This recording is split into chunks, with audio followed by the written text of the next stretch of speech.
on va entamer cette première table ronde avec quelques règles du jeu, c'est-à-dire que chacun des intervenants va évidemment dire ce qu'il a à dire. On va essayer de voir une conversation la plus fluide possible et que la parole circule. Et pour qu'elle circule, eh bien, il faut vous la donner, cette parole. Et comme vous le savez, vous pouvez par SMS nous envoyer des questions qui vont s'inscrire sur les écrans.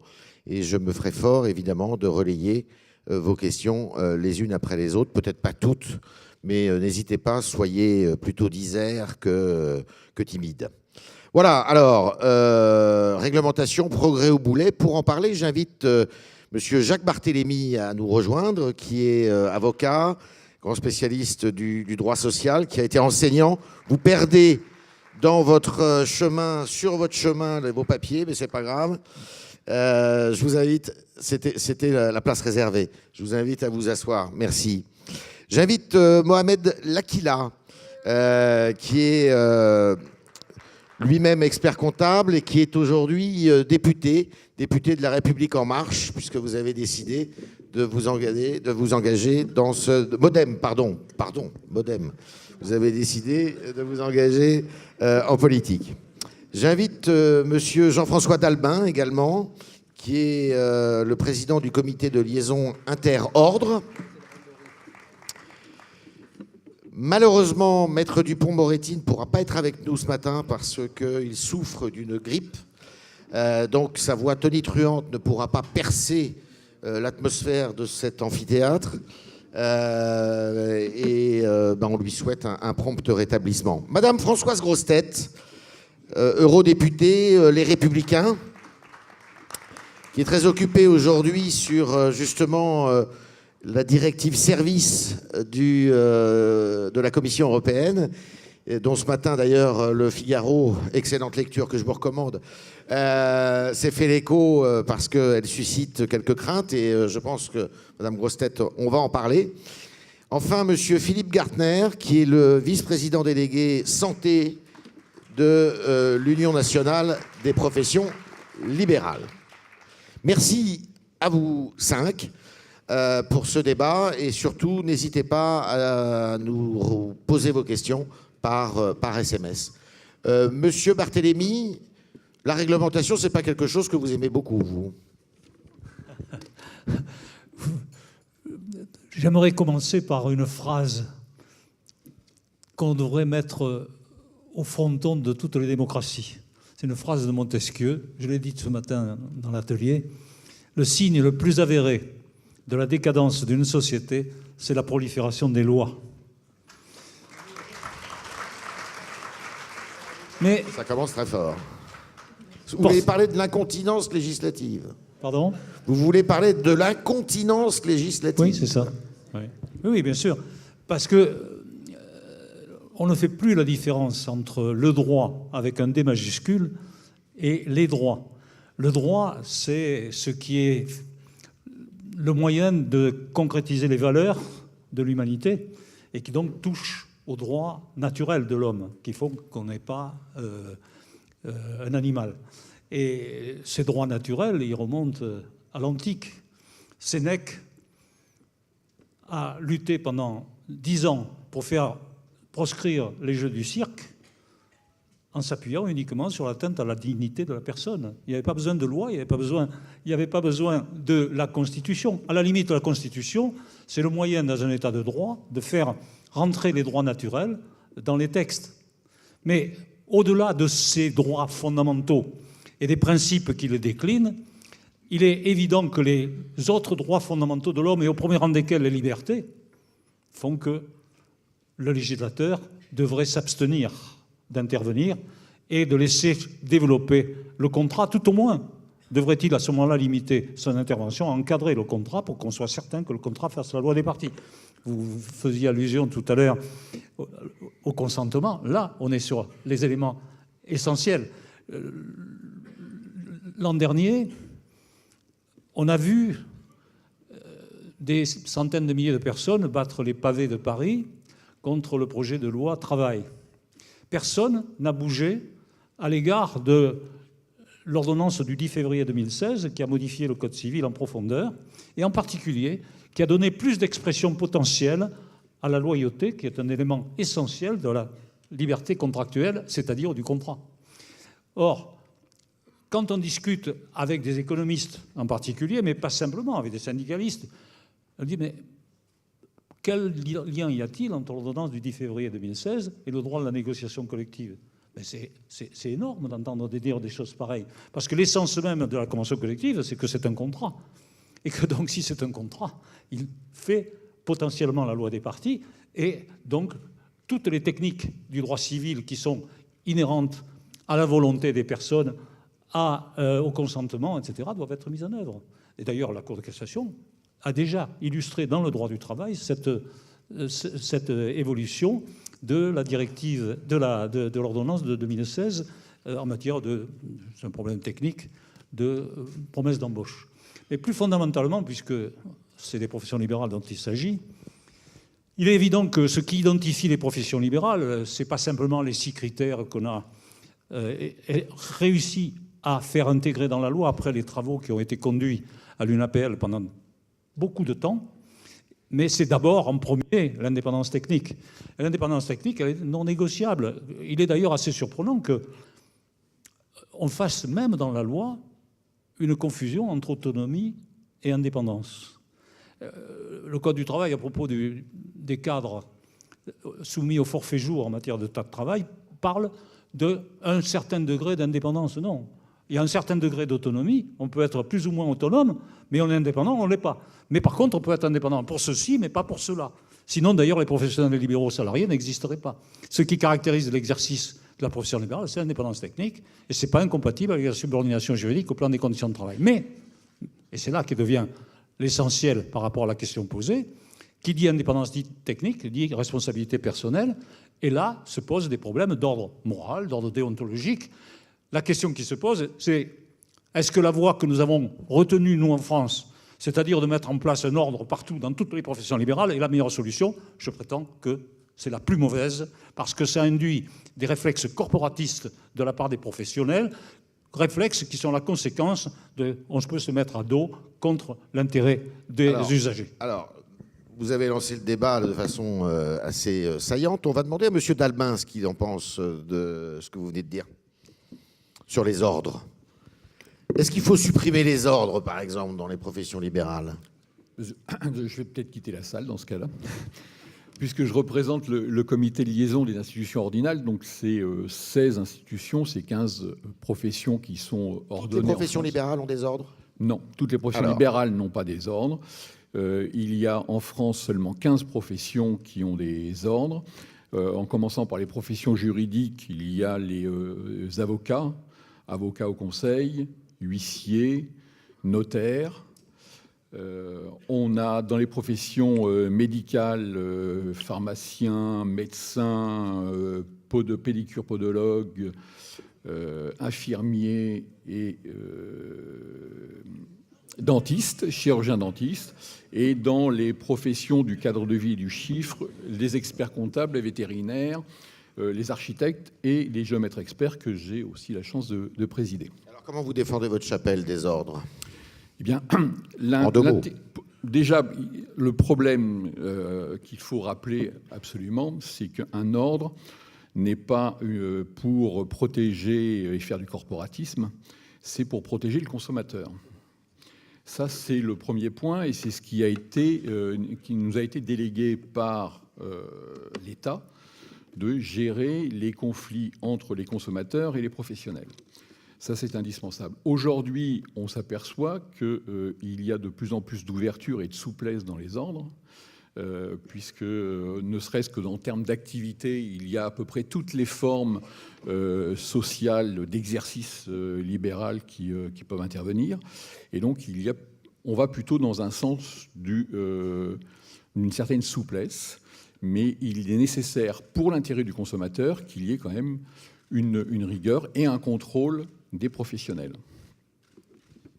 Est-ce que certaines professions qui n'ont pas d'ordre aujourd'hui auraient l'ambition d'en créer un ou auraient intérêt à en avoir un, d'après vous? Il y en a certains qui le réclament. Ils ne sont pas rapprochés du Clio pour voir comment le mettre en place. Les derniers ordres qui ont été créés, c'est maintenant il y a une dizaine d'années avec les infirmiers, masseurs kinésithérapeutes et podologues. L'intérêt, c'est la défense du consommateur. Après, s'il y a d'autres organisations qui vont protéger le consommateur, ou sinon, c'est aussi l'État qui va devoir, ce sont les tribunaux qui vont avoir la charge de régler les conflits. Aujourd'hui, s'il y a des conflits, c'est réglé par les ordres. Alors, je voudrais avoir l'opinion de M. L'Aquila sur les propos de M. Barthélémy quand vous avez dit finalement le législateur est trop bavard, on légifère beaucoup. M. L'Aquila, est-ce que, bon, il y a des réformes qui sont en cours, beaucoup de réformes économiques là qui sont... Le travail n'est pas encore achevé, loin s'en faut. Est-ce que vous avez décidé d'être moins bavard? Un des reproches qui était fait aux lois qui ont été édictées ces dernières années, c'est que justement, elles étaient très bavardes et qu'elles étaient peu efficaces. Je crois vous êtes conscient de ça? Je veux peut-être vous surprendre, mais je suis d'accord sur le fait de trop légiférer. Donc, de métier, je suis expert comptable, je sais ce que c'est que légiférer. D'ailleurs, hier, je suis intervenu pour poser une question au gouvernement et sur la notion de délégiférer. C'est-à-dire qu'on trouve aujourd'hui qu'il y a trop de normes, trop de réglementations et qu'il va falloir peut-être s'attaquer justement à déréglementer ou à délégiférer, en tout cas toutes les lois qu'on a votées depuis tant de temps et qui ne sont pas utilisées ou qui ne sont pas utiles. Oui, mais ça, on nous raconte ça depuis longtemps. Oui, le choc de simplification, ça fait plusieurs écoutez, fois qu'on nous dit. On y est, puisque je fais partie d'un groupe de travail là-dessus. D'ailleurs, le projet de loi sera soumis au président Chassaing parce qu'il va participer. Il a participé d'ailleurs, je le rappelle. Un des amendements que j'ai porté, parce qu'on est en pleine loi de finances, et que j'ai réussi à faire voter, président, il émane de cette maison, de l'UNAPN. Un amendement qui ne concerne pas uniquement telle ou telle catégorie, mais qui va toucher toutes les professions, tout ce qu'on appelle les travailleurs non salariés. Pas forcément des professions libérales. Cet amendement que j'ai porté, qui a été voté à l'Assemblée, c'est la loi Madelin et l'article 83, la retraite complémentaire. Au motif, tout simplement, qu'il y avait une anomalie, je vais dire, puisque concernant les fonctionnaires, ils pouvaient, sur une retraite complémentaire, ce qu'on appelle le préfonds, sortir 20% en capital et le reste en rente. Et seules les autres professions, en tout cas les professions libérales, mais aussi les travailleurs non salariés, ne pouvaient sortir qu'en rente. Donc on a remédié à cette incohérence, à cette injustice fiscale. Et là, c'est là où le législateur, il a un rôle fondamental, c'est quand il corrige des anomalies. Pas pour inventer d'autres règlements, mais quand il corrige des anomalies. Donc aujourd'hui, effectivement, grâce à l'UNAPEL, je salue son président, je salue également Joseph Zorniotti, qui nous a aidés à rédiger cet amendement, à remédier en tout cas à ça. Alors le législateur, oui, il doit, moi je vais le porter ça, délégiférer. Il y a trop de règlements, il y a des règlements qui ne servent à rien, il y a trop de règles, notamment, prenons la construction, entre autres, mais ça concerne tous les pans de la société. Aujourd'hui, effectivement, il y a des boulets aujourd'hui pour les chefs d'entreprise qui empêchent peut-être de progresser dans tel ou tel domaine. Et je crois que le rôle du législateur, en tout cas, c'est comme ça que moi je vois cette mission, parce que c'est une mission, c'est de travailler, et ça a été dit également par Bruno Le Maire, entre autres, c'est de s'attaquer à ces boulets aujourd'hui qui existent dans notre réglementation. Donc il y a un texte qui est ouvert, le projet de loi arrive en janvier, et tout le monde est consulté. Moi, j'ai auditionné beaucoup de chefs d'entreprise, ça va des représentants du patronat, en passant par les ordres, ceux en tout cas les praticiens, ce que j'appelle les praticiens, pour savoir qu'est-ce qui freine aujourd'hui. Là où il y a des boulets, il va falloir peut-être délégiférer à ce niveau-là. Mais je pense que ça peut, au niveau européen, probablement aussi. Mais aujourd'hui en France, on surtranspose.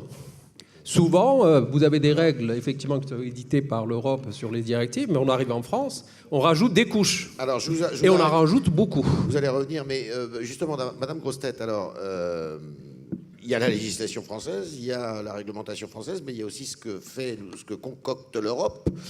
Et là, il y a un sujet, justement, à ce propos, qui fait grand bruit. C'est la conversion de la directive service, qui eh bien, ne vous plaît pas du tout. Avec la création de l'ICARD, je crois que le président Chassang est parti en guerre contre les risques que ça pouvait faire courir. Et la création de l'ICARD, c'est un peu ce qu'on avait appelé à l'époque la directive Bockelstein, l'affaire du plombier polonais. Parfois, c'est quand même utile d'avoir des garde-fous, et cette directive, eh bien, justement, elle risque d'avoir des implications très fortes dans les métiers des services. Alors, il faut d'abord être très conscient que nous sommes la France, mais la France, elle est dans l'Europe, et qu'on a un marché unique qui fait que nous devons avoir une réglementation qui s'applique à tous. Alors, je reviens sur, justement, à propos des réglementations, de la législation qui s'applique à tous. Effectivement, sur la remarque qui vient d'être faite, le problème, c'est que souvent, vous avez le sentiment que la législation, ce n'est qu'un amas de contraintes et malheureusement qu'il y a beaucoup de bureaucratie. Oui, mais en réalité, il faut savoir que la France, vous l'avez dit, surtranspose la législation européenne et qu'elle rajoute tellement de normes aux normes européennes que finalement, les professions, d'une manière générale, les professionnels qui sont obligés d'appliquer, de mettre en application ces législations, eh bien, se retrouvent en situation de compétitivité difficile, compliquée, déloyale à la limite, parce qu'on leur impose plus que les autres. J'ai d'ailleurs un exemple. Alors, je reviendrai sur la directive service, bien évidemment, et qui concerne les professions libérales et les professions réglementées. Mais j'avais un exemple. Nous avions une réglementation concernant la protection des mineurs, protection professionnelle des mineurs, entre autres les apprentis. Alors, on a, il y a un an à peu près, on a glosé sur le fait que comment l'Europe qui interdit à ce que des mineurs puissent monter sur une échelle plus de 3 marches, c'est interdit parce qu'il faut les protéger. Ça, c'est la France qui a rajouté ça. C'est pas du tout l'Europe. Et malheureusement, quand moi j'entends que c'est la responsabilité de l'Europe, il n'y a que la France qui a transposé de cette manière-là. Vous allez revenir dessus, je crois, dans le cadre de la réforme de l'apprentissage. Mais alors, pour en revenir à la question que vous m'aviez posée sur la directive service, là, on est dans une révision. Cette directive service, elle datait de 2006. On est dans la révision de cette directive avec le test de proportionnalité pour les professions libérales, entre autres les professions de santé. Moi, j'ai donné un avis. J'étais rapporteur dans la commission environnement santé publique. J'ai demandé à ce que les professionnels de santé soient exclus de cette directive. J'ai été suivie au sein de la commission environnement santé, mais c'est la commission marché intérieur qui est responsable au fond sur cette directive service. Et même si le rapporteur, qui est un Allemand, même si le rapporteur, au départ, il y a quelques mois, était complètement d'accord avec moi pour exclure les professionnels de santé, malheureusement, il est obligé de négocier avec les autres groupes politiques et trouver ce que l'on appelle des compromis, c'est-à-dire une solution qui puisse emporter une majorité, et il est obligé de lâcher là-dessus. Donc ça, c'est vrai que c'est compliqué. Il faut comprendre que nous avons un marché intérieur, nous avons besoin de règles qui s'appliquent à tous. Cela marcherait bien s'il n'y avait pas des surtranspositions, et c'est là que l'Assemblée nationale joue un rôle fondamental et doit éviter cela, et aussi maîtriser un peu l'administration qui, pour montrer son existence, est trop contente à partir d'un texte européen d'en rajouter. Vous n'avez pas fait le voyage de Strasbourg pour rien. Monsieur L'Aquila, vous voulez répondre à Madame Grossetête là-dessus? Oui, mais je crois qu'on est d'accord là-dessus. La surtransposition, oui. On est d'accord là-dessus. On est d'accord. J'ai assisté à la dernière réunion, c'était à l'Élysée, il y avait encore l'ancien président, avec le Conseil national de la simplification. Donc pendant 5 ans, il y a un conseil qui a travaillé. Il y avait de très bonnes idées qui étaient présidées par un chef d'entreprise. Il y a eu à peu près 600 ou 700 simplifications qu'on n'a peut-être pas vues. Mais on peut citer quelques exemples aujourd'hui quand même. Votre permis de conduire, vous pouvez le faire en ligne. Vous pouvez récupérer un ancien permis qui a été déchiré ou que vous avez perdu, le récupérer en ligne. Beaucoup de choses ont été faites à ce niveau-là, pas suffisamment. Le président lui-même, à l'Élysée, s'était adressé à ses ministres en disant « arrêtez de surtransposer ». Mais que fait le ministre face à une administration? Parlons de Bercy, par exemple. Bercy, effectivement, c'est une puissance derrière un ministre des Finances, et les ministres de Finances le disent eux-mêmes. En tout cas, les anciens ministres. Les nouveaux, ils disent rien pour l'instant. Mais les anciens, ils vous disent, effectivement, on a du mal à convaincre Bercy. Je prends un petit exemple. On est sur un amendement du RSI. Tout le monde le connaît ici. Je prépare un amendement, ça fait 12 ans qu'on porte ça. Joseph Zorniotti l'a porté au niveau du Conseil supérieur, qui est l'auto-liquidation. En gros, faire sa propre déclaration et puis payer ce qu'on a à payer. Voilà. J'essaye d'expliquer ça à la ministre. Elle est médecin, peut-être pas expert comptable, elle ne fait pas sa déclaration, elle l'a confiée à un expert comptable, je veux bien. Elle se retourne voir son administration. Alors, vous avez l'administrateur à côté qui lui dit « Écoutez, j'ai un rapport sur machin, c'est pas possible. » Je suis arrivé à m'engueuler avec lui. En disant « Écoutez les praticiens, les mécanos, ceux qui font. » C'est là où il y a un travail du législateur, peut-être un peu plus en profondeur, c'est-à-dire aller expliquer à cette administration comment ça fonctionne dans la vraie vie. Donc aujourd'hui, oui, on surtranspose, trop de règlements, c'est pour ça qu'on s'y attaque. Vous verrez ce qui va arriver d'ici janvier, notamment, alors je parle aux architectes, ils savent très bien qu'aujourd'hui la construction est devenue c'est infaisable.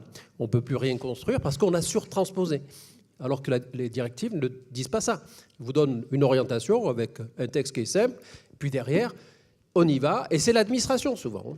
Alors, Monsieur Barthélémy, et puis après Monsieur Dabin. Je voudrais répondre aux deux personnes. Madame, vous avez raison de défendre les textes européens et les dérives qui peuvent exister, mais fondamentalement, l'idée assez générale en France que l'Europe n'est vouée qu'à la finance, qu'à l'économie, etc., est une idée totalement infondée.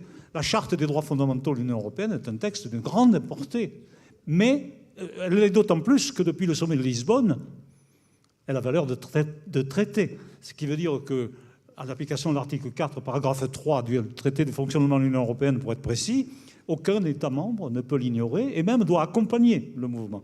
Dans cette charte des droits fondamentaux, il y a des titres extrêmement importants, comme le titre 4 sur la solidarité, qui est décliné en 12 articles, avec des contraintes de caractère opérationnel et non pas des contraintes légales que l'on subit. Quand on affirme le rôle de la solidarité dans la vie, ça veut dire qu'on touche aux droits fondamentaux de l'homme. Et donc, je crois que c'était important à souligner. Je voulais revenir sur le rôle des ordres. Brièvement, parce que M. Dalbin, je voudrais revenir. On voudrait quand même donner la parole. Je voudrais revenir sur les ordres. Évidemment, la fonction naturelle des ordres, c'est celle que vous avez dit. Mais du fait que l'adhésion à l'ordre est obligatoire, tous les ordres, il n'y en a pas un seul qui échappe à ma critique. Ce sont devenus des syndicats.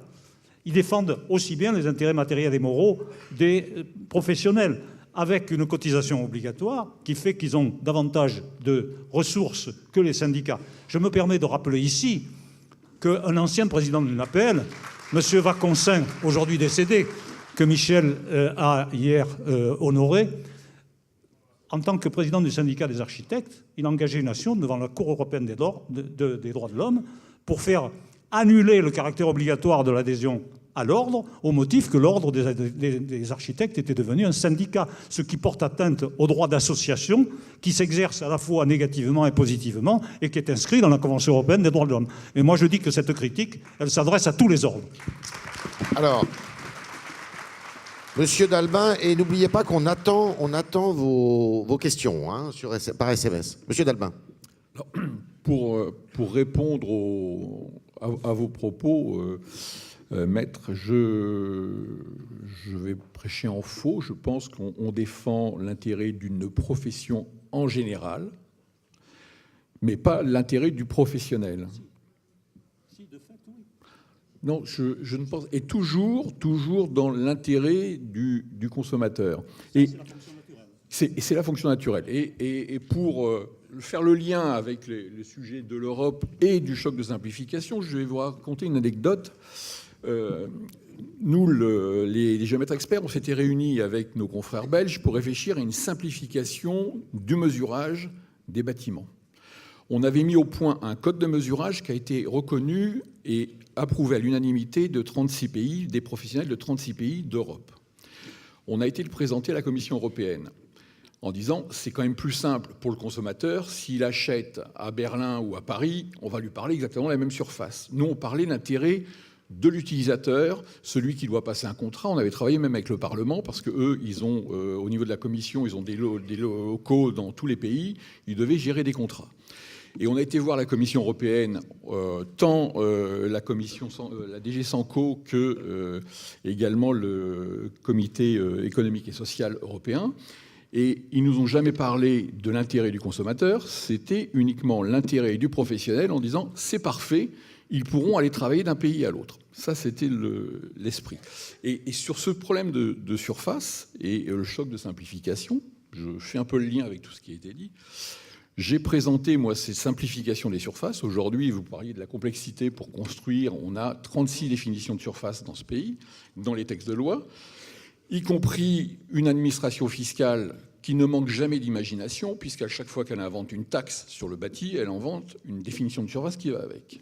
Je leur ai présenté ce choc de simplification en disant faisons que 2 définitions de surface qui sont nécessaires.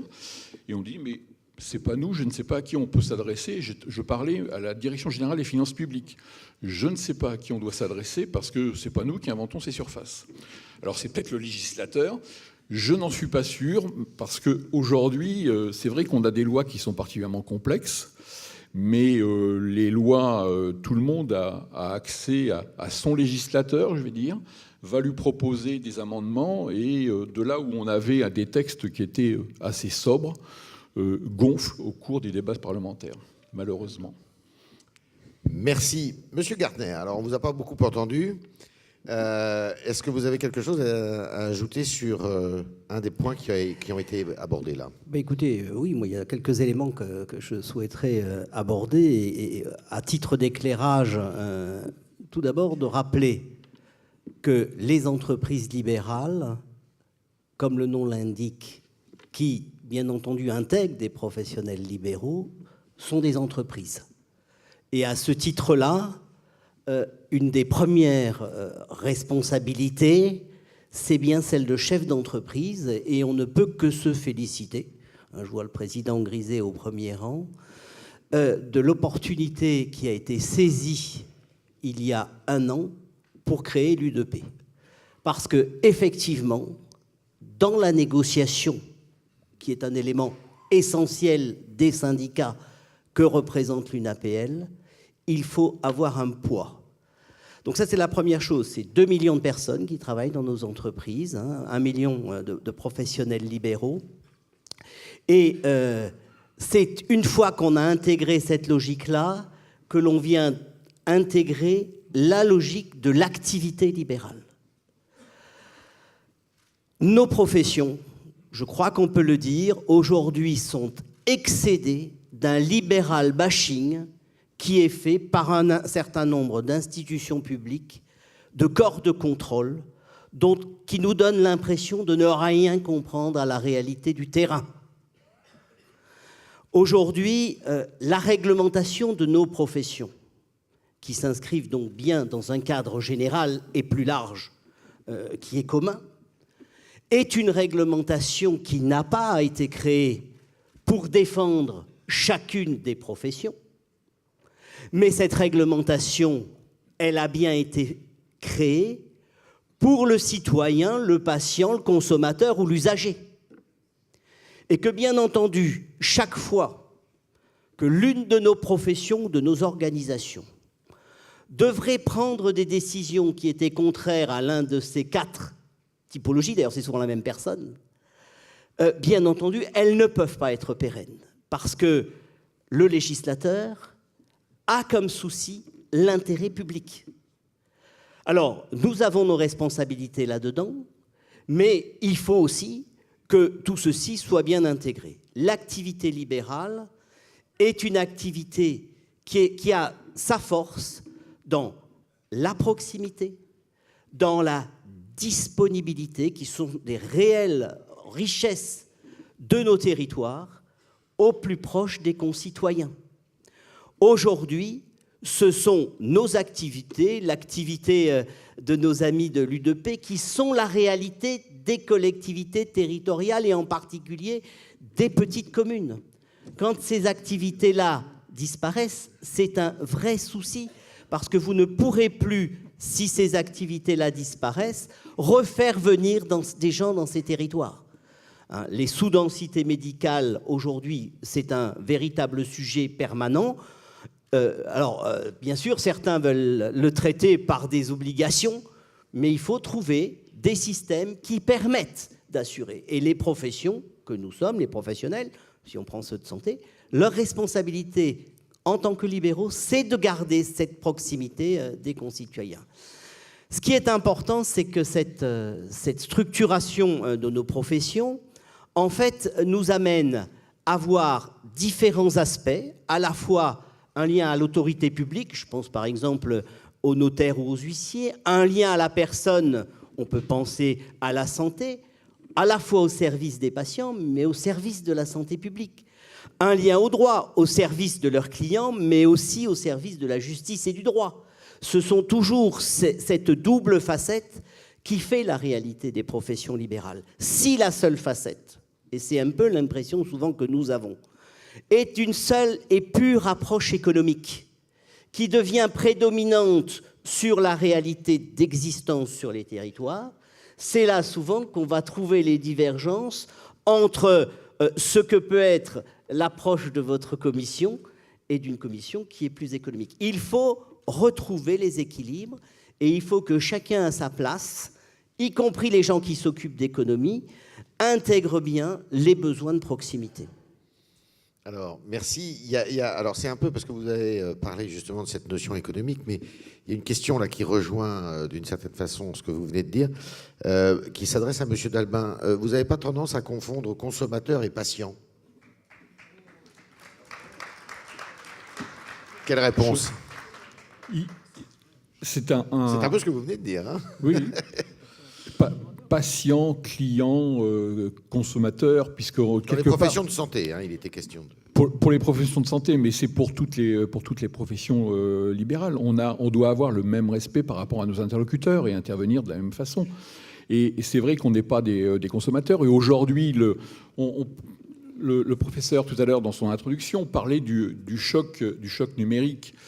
Quand vous avez aujourd'hui des sites Internet qui offre au consommateur qui va sur Internet, qui va pouvoir consulter un médecin, qui pense consulter un médecin, qui n'a pas de médecin, où il va avoir des prescriptions médicales, où il va pouvoir avoir accès à un avocat sans qu'il y ait d'avocat derrière.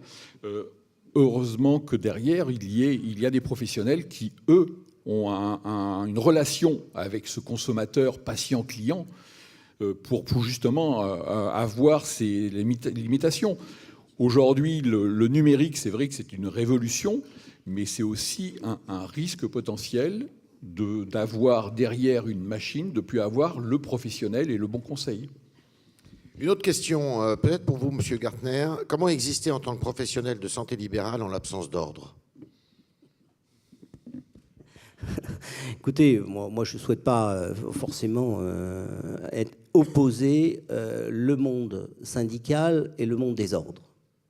Je pense que ce qui est important, c'est que chacun respecte ses champs de compétences, en sachant qu'un certain nombre de ces champs de compétences sont communs.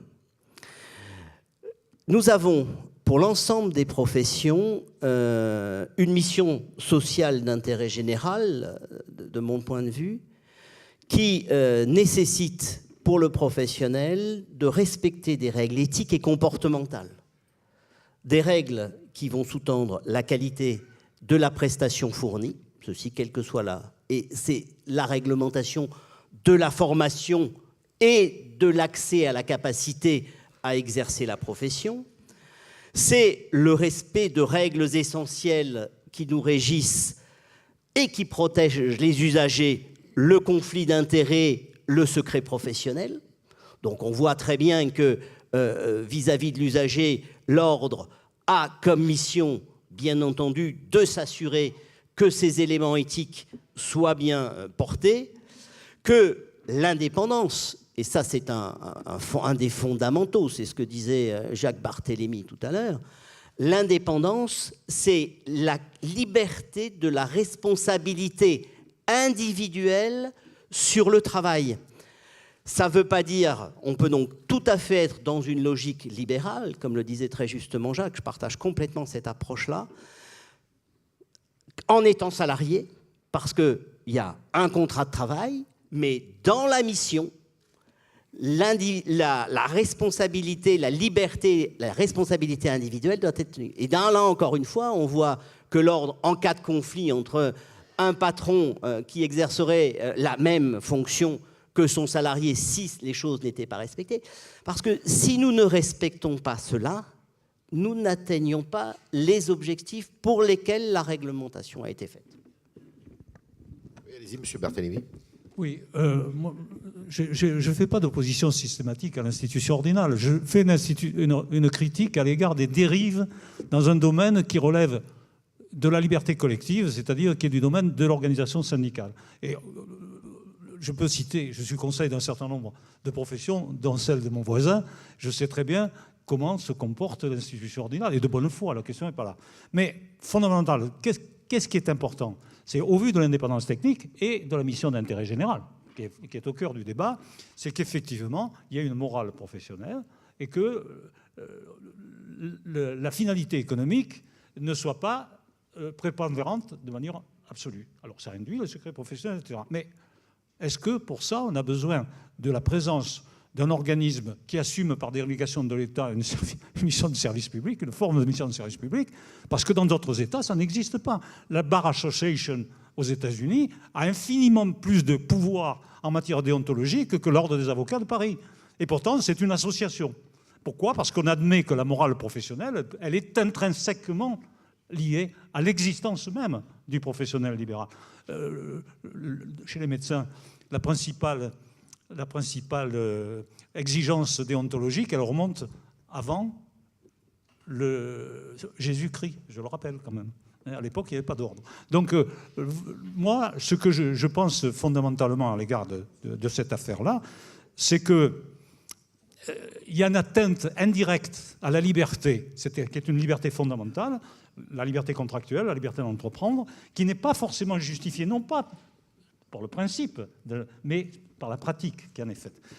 Je vous rappelle quand même que la loi Le Chapelier a supprimé l'ordre des avocats au nom des droits de l'homme, et qu'en 1899, l'année du phylloxéra, les médecins ont fait grève contre la Troisième République qui voulait instituer un ordre des médecins, et ils invoquaient quoi ? L'indépendance technique et la morale professionnelle qui serait bafouillée s'il y avait une espèce de succès d'année.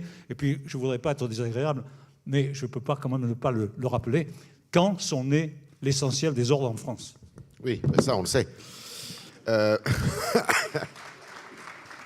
Madame Grossetête, est-ce que les ordres exercent des missions de lobbying auprès de vous ? Je dirais les ordres, les syndicats, les professionnels, même de façon individuelle, exercent, les entreprises exercent des actions de lobbying. Alors, en France, on parle de lobbying tout de suite, on voit tout ce qui... Oui, et ça, c'est une erreur. C'est une erreur parce qu'il faut faire la distinction entre le lobbying, je vais utiliser un mot qui est très à la mode à l'heure actuelle, le lobbying constructif.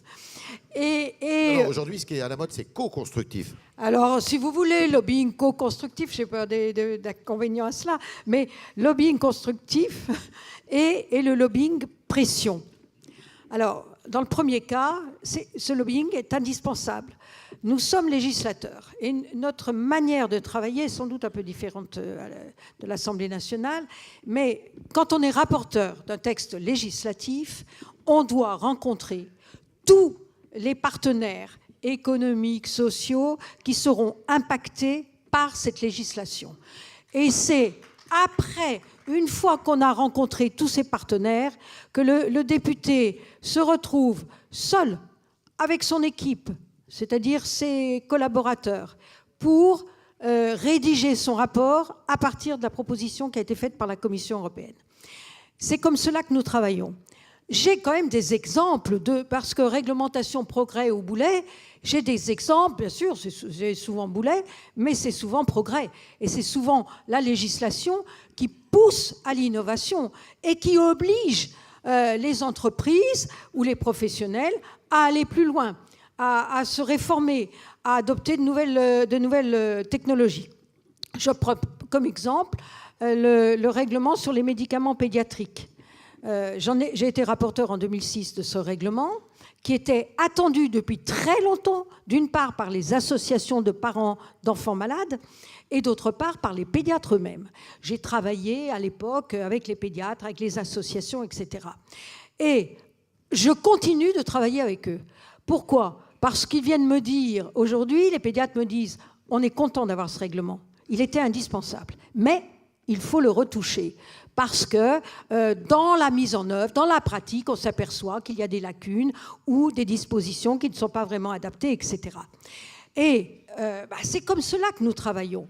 D'ailleurs, petite parenthèse sur un tel sujet, je fais pression sur la Commission européenne et le commissaire santé pour que ne fasse pas une révision totale de ce règlement, mais qu'on n'y apporte que des petites retouches. Pourquoi ? Parce qu'entre-temps, le Parlement européen, du fait des dernières élections européennes, a une composition politique qui fait que trouver des majorités, c'est plus compliqué, c'est plus difficile. Et que revenir sur une réglementation aussi importante que celle-là, on n'est pas sûr qu'on aurait un progrès, qu'on ne compliquerait pas les choses. Donc moi, je me bats pour qu'il n'y ait pas de nouvelles législations, mais simplement des petites retouches. C'est un exemple que je voulais donner. Alors, gardez la parole parce qu'il y avait une question intéressante tout à l'heure. Là, je ne sais pas si en régie, on peut revenir en arrière sur l'e-carte, justement, comme quoi ce n'était pas la porte ouverte à n'importe quoi. Peut-être qu'on peut nous la reformuler. C'était une question pour vous, d'ailleurs, Madame Grossetête, évidemment. C'était la porte ouverte à une espèce d'anarchie. C'était juste après, je pense. Encore après. Ah, voilà. L'e-carte européenne des services n'est-elle pas la porte ouverte à la reconnaissance à tout va, sans contrôle des exercices partiels ? Oui, alors cette carte européenne des services, qui est une des 3 dispositions dans le cadre de cette directive services, est très remise en cause et j'ai le sentiment que ça ne va pas aller très loin. Mais c'est un scoop, alors, là. Nous battons. Mais petit à petit, je pense qu'elle a du plomb dans l'aile, cette carte. Pourquoi ? Parce que justement, au sein du Parlement, on a beaucoup écouté les uns et les autres, d'ailleurs, et les professionnels concernés, et on se rend compte que ça devient très compliqué et que on voudrait... On imagine que cela peut faciliter les choses et on se rend compte que les inconvénients sont sans doute plus importants que les avantages qui seraient accordés. Alors, je suis prudente, bien évidemment, tant que tout ceci n'est pas définitivement voté, mais je voudrais rassurer un petit peu, dire que je pense qu'elle a un peu de plomb dans l'aile. Une question, je ne sais pas lequel d'entre vous qui veut y répondre. Pour protéger le consommateur, il est également possible de s'appuyer sur des démarches de certification délivrées par des organismes accrédités. Monsieur Barthélémy. Oui, bien sûr. Mais on n'a pas besoin pour ça d'appeler le législateur. Ça peut se faire par l'autogestion à l'intérieur d'un organisme et d'une profession, et spécialement par le contrat. Aux États-Unis, ces problèmes-là sont résolus la plupart du temps par les conventions collectives. Au Canada en particulier aussi. Quelle est la portée d'une convention collective ? C'est le moyen de tenir compte du caractère normatif que la convention collective partage avec la loi, avec le législateur, mais tout en plus en privilégiant la liberté contractuelle. Et là, je pense quand même que chaque fois qu'on apporte atteinte aux libertés fondamentales, et notamment à la liberté contractuelle, à la liberté d'attente, on dérive dans une espèce de magma pseudo-marxiste, pour ne pas dire bolchevique. Monsieur L'Aquila. Oui. Alors, je ne vais pas être du tout d'accord avec mon voisin. Bien, heureusement. J'ai été président d'un ordre, l'ordre des experts comptables, donc en PACA, et j'ai été président d'un syndicat. Je sais faire la différence. Au même titre que le professionnel que je suis quand je suis expert comptable et quand je suis commissaire aux comptes. Je sais faire la différence. Alors là, autant je suis contre toute réglementation qui, effectivement, peut être un vrai boulet pour les entreprises, autant pour les professions réglementées, les choses sont beaucoup plus claires. Et on a besoin de ça. Quand je vais voir un médecin ou quand je vais voir un dentiste, je suis sûr qu'il est inscrit à un ordre, qu'il a une formation, qu'il est assuré, etc., etc. Quand je vais voir un expert comptable, c'est pareil. On est organisé avec des champs de discipline. Quand il y a un litige entre le client et son expert comptable, c'est réglé au niveau de l'ordre et pas au niveau du syndicat.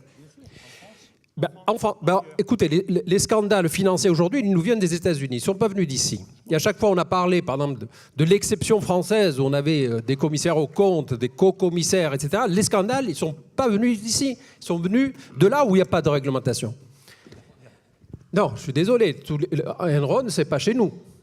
Après, on a eu une réglementation un peu plus dure qui est venue et tout le monde a adhéré au niveau européen. Mais les scandales, ils sont venus de là où il n'y a pas une réglementation. Moi, je veux bien une démarche de certification par tous les organismes que vous voulez.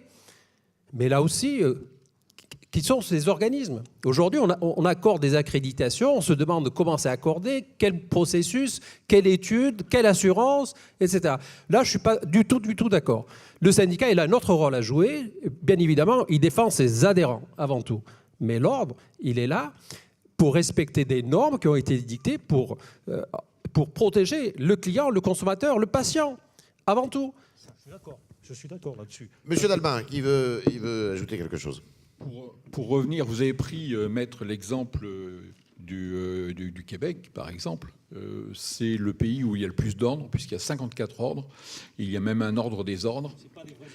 Je peux vous assurer que ce sont des vrais ordres. Hein, pour avoir régulièrement des échanges avec eux et avec les arpenteurs, ce sont les éléments. Et un ordre parle pour l'ensemble de la profession. Et pas... moi, j'ai la chance d'appartenir à une profession où il n'y a qu'un seul syndicat et on travaille ensemble et il n'y a pas de souci et avec un partage des rôles. Mais vous avez certaines professions, je le vois, moi, autour du Clio, où... je crois que les experts comptables, vous êtes partagés aux dernières élections, c'était 50-50, ou entre deux syndicats qui s'affrontent, deux conceptions de l'exercice, un qui représente des petites structures, l'autre des grosses structures. Et il n'y a pas, mais il faut bien qu'il y ait à un moment donné quelqu'un qui parle le même langage, qui mette les mêmes règles pour que tout le monde puisse travailler de la même façon. À ce moment-là, il faut la même chose pour l'industrie, le commerce. Monsieur Gartner. Oui, moi je pense que c'est vraiment la défense commune des valeurs qui est essentielle. Et je le répète, aujourd'hui, il ne faut pas que le prisme au travers duquel on regarde et on fasse évoluer la réglementation, les législations, soit purement un prisme et uniquement un prisme économique. Et on le voit bien, chaque fois que les débats arrive, c'est parce qu'on veut, et d'ailleurs je ne suis même pas sûr qu'il y ait un intérêt économique à un certain nombre de choses qui sont proposées. Donc il faut trouver ce juste équilibre entre des capacités qui laissent une liberté, et quand on est professionnel libéral, c'est sûr qu'on a envie d'une liberté, donc on ne peut pas critiquer la notion de liberté à tout va, et encore une fois, ce qui est l'intérêt de l'usager. Et c'est bien le croisement de ces deux éléments qui doivent trouver le juste équilibre, comme ça a été dit tout à l'heure. Quand on rentre, on franchit la porte d'un professionnel libéral, il faut être garanti, celui qui passe la porte, doit être garanti d'un certain nombre de choses. À la fois des garanties sur le métier, mais aussi des garanties, comme je les ai qualifiées tout à l'heure, d'éthique, de morale, de secret professionnel, etc. Ce sont des éléments différents. Et c'est ça.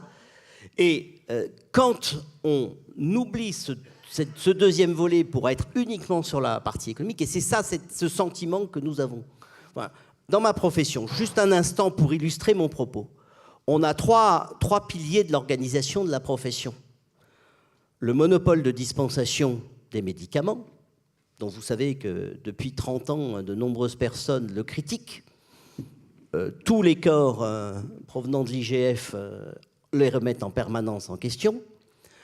Aujourd'hui, ce que l'on peut constater dans notre pays, c'est qu'il n'y a aucune contrefaçon dans le circuit qui est le circuit de la pharmacie d'officine ou des pharmacies hospitalières. Les seules contrefaçons de médicaments arrivent par Internet dans des sites étrangers.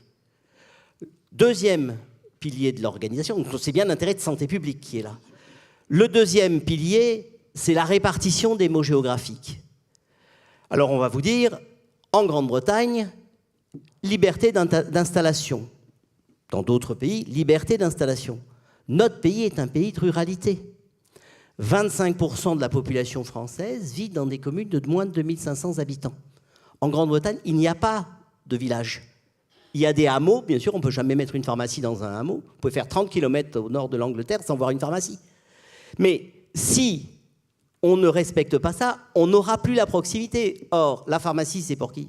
La personne âgée, la personne malade. Donc ce sont des gens qui ont des difficultés à se déplacer. Donc il y a un intérêt. Et le troisième, c'est l'organisation du capital.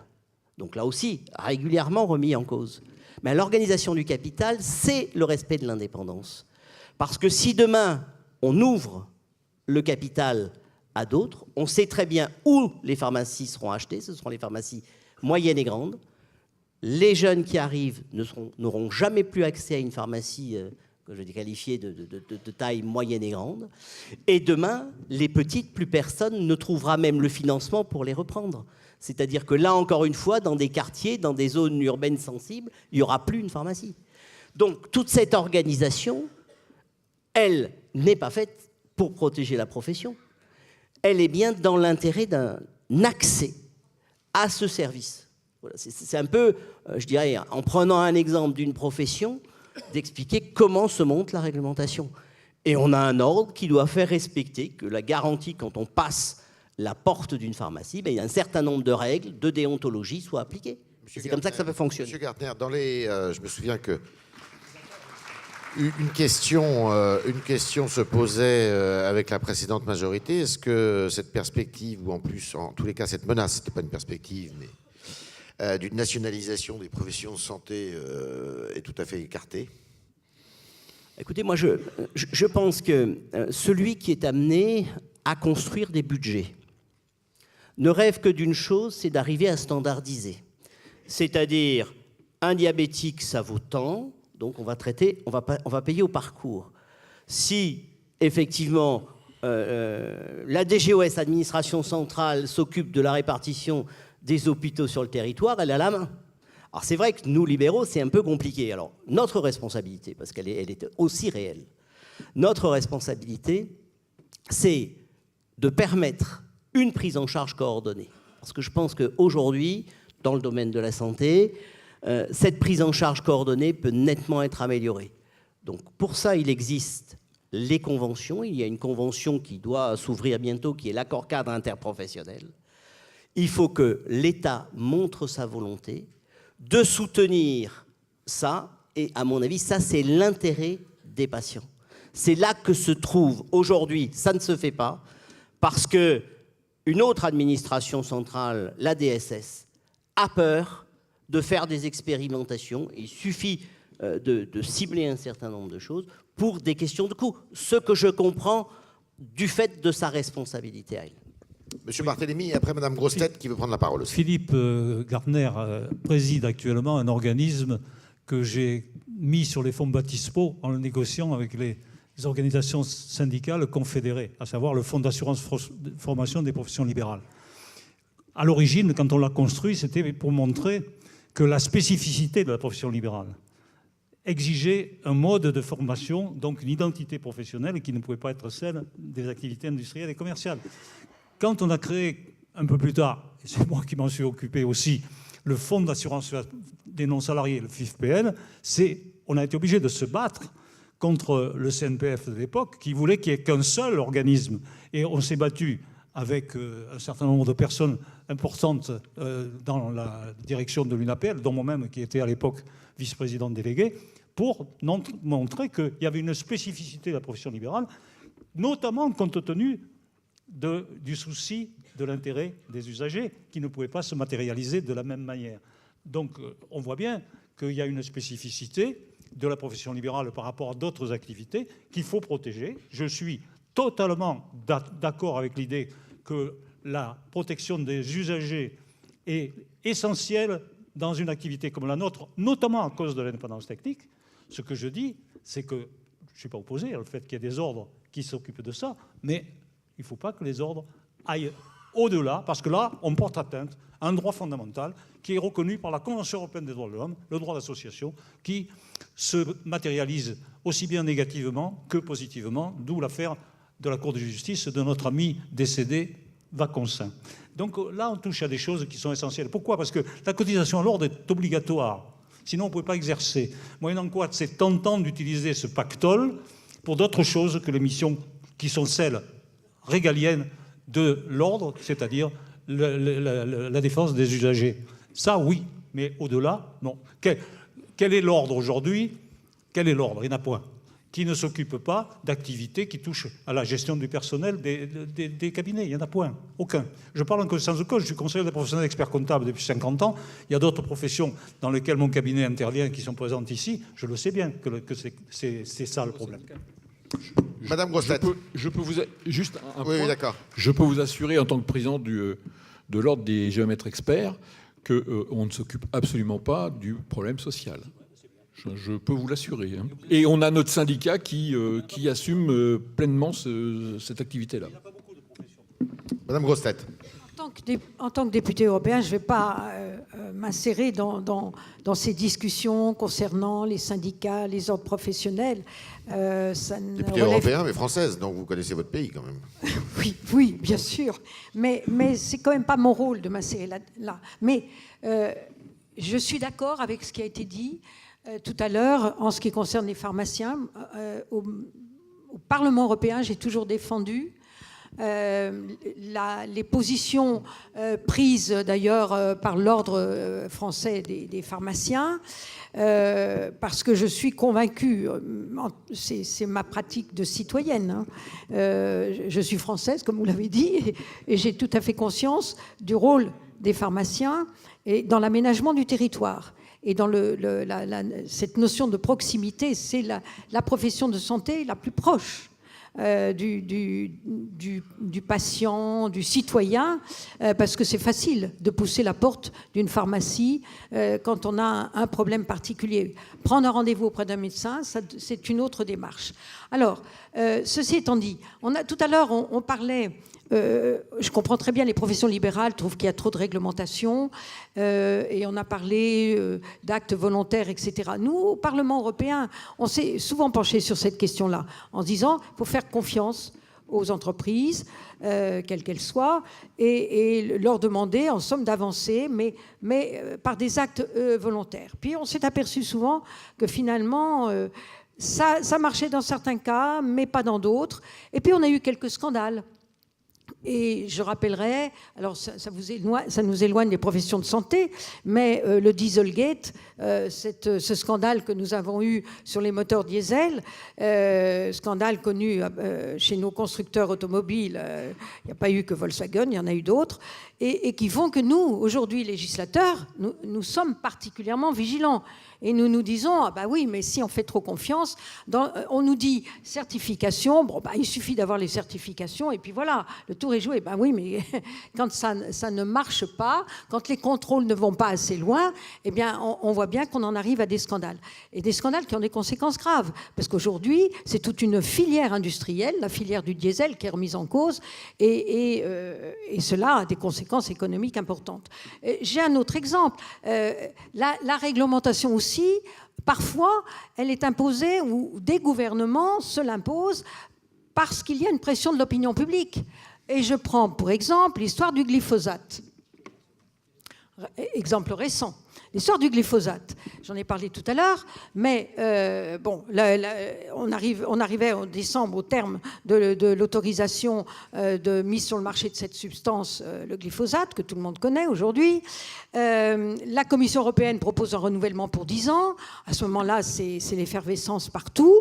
Et finalement, le Parlement européen se prononce et dit « Nous donnons l'autorisation de renouvellement pour 5 ans, mais c'est un phasing out, c'est-à-dire qu'au bout de ces 5 ans, on n'entend plus parler du glyphosate. Il faut trouver d'autres solutions. » C'était un message que nous voulions transmettre, d'une part à l'industrie chimique, mais d'autre part à nos agriculteurs, par exemple, en leur disant « Vous avez 5 ans pour trouver d'autres solutions et pour mettre en pratique d'autres solutions. » Finalement, le Conseil s'est prononcé, et le Conseil s'est prononcé sur 5 ans, dans sa majorité au Conseil, 5 ans sans phasing out, c'est-à-dire sans sortie du produit, c'est-à-dire que dans 5 ans, on ne sait pas du tout ce qui va se passer, s'il y aura un renouvellement ou pas, etc.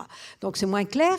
Mais la France, à ce moment-là, dit « Ah non, nous c'est 3 ans. » Pression de l'opinion publique. Ça, c'est vrai qu'on a des pressions terribles. C'est 3 ans. Résultat, là, on se met, je suis étonnée que le président de la République ait proposé cela, parce que lui qui est très européen, là, entrave le marché intérieur, hein, donc, et met nos agriculteurs qui sont déjà en difficulté, les met encore plus en difficulté de compétitivité déloyale, parce que eux, dans 3 ans, ils ne peuvent plus utiliser le glyphosate, qui est quand même la substance qui est la plus efficace et la moins onéreuse à l'heure actuelle, et par rapport aux agriculteurs des pays voisins qui, eux, pourront encore continuer de l'utiliser. Vous voyez les difficultés qu'on a quand même. Quand on parle de réglementation, vous voyez les difficultés que l'on peut rencontrer, hein, dans l'application et la mise en œuvre de ces réglementations. Mais moi, je dis, c'est là que l'Europe est quand même nécessaire pour essayer de normaliser, en somme, nos législations, d'avoir toutes ces convergences. Mais quand, en France, on décide autre chose, d'abord, ça veut dire qu'on tourne le dos à l'Europe et qu'on met, ce sont finalement ceux qui vont devoir appliquer la législation qui seront en grande difficulté. Alors je ne vois pas où est le progrès. Merci. On va prendre une question du public, peut-être pour vous, Monsieur L'Aquila. Les ordres ne sont peut-être pas des organismes parfaits, mais que dire des organismes censés délivrer des labels? Ces derniers sont-ils parfaitement indépendants? Pardon? Oui.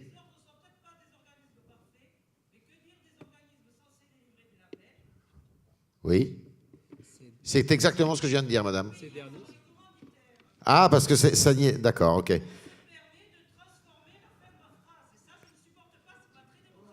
D'accord, madame, c'est convenu. Et la question, c'est, ces derniers sont-ils parfaitement indépendants? Monsieur L'Aquila. On vous a entendu, madame.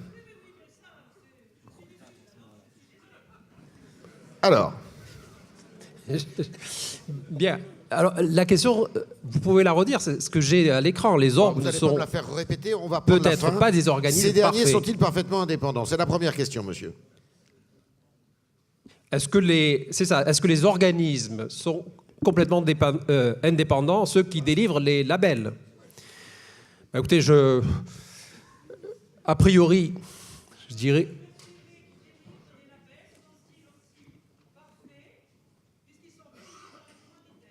Ils sont payés par les commanditaires. Alors, le seul que je connais, c'est le COFRAC, qui est un organisme d'État.